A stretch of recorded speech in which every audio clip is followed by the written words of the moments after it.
السلام علیکم ورحمت الله وبرکاتو. د قرآن پاک اجرا به څه رقم زده کوو او څه رقم به قرآن پاک وایو، د نوراني قاعدې زده کړه به څنګه کوو، دا به تاسو په دې ویډیو کې ګورئ.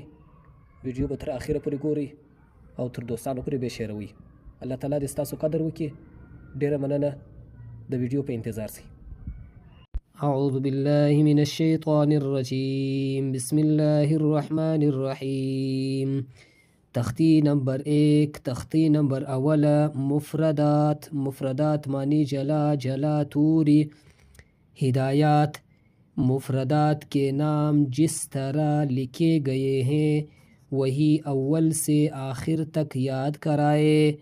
سطر کے آخر سے دائیں طرف اور اوپر سے نیچے کی طرف بچے سے پڑھوائے.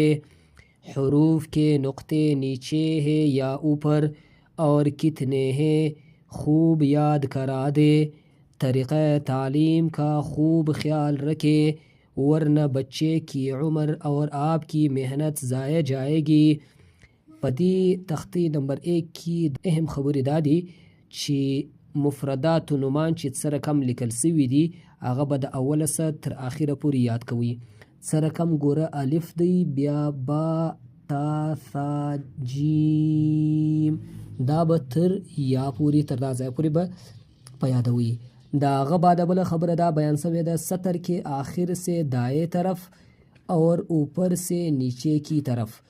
د سطر څخه د سطر د آخره څخه وراسته اړخ ته، دا د سطر آخر دی، داسې به را روان سي دا طرف ته، اور اوپر سے نیچے کی طرف او د لوړې څخه لاندې دغه رقم بچې سے پړوایې. یو واره به ته په خپله ورته وایې، د هغه بعده به د کشني څخه پوښتې چې دی به د دا طرفه څه دا رقم درته وایي او دا رقم به درته وایي.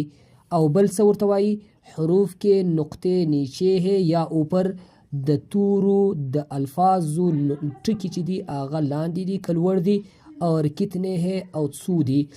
دغه یو ټکی لوړ دی که لاندې دی، دا دوه ټکي لوړ دي که لاندې دي، دا درې ټکي لوړ دي که لاندې دي. دغه به په معلومه یې. خوب یاد کرا دے، ډیر ښه به په یادوې.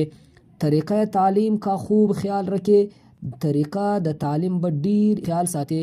که چیرې په دغه طریقه باندې لکه څنګه چې په دا هدایاتو کې بیان کړي دي، که په دې طریقه باندې ورسې ولاړ ورنه بچے کی عمر اور آپ کی محنت ضائع جائے گی، بیا به د کشني عمر او ستا به محنت ضایع ولاړ سي.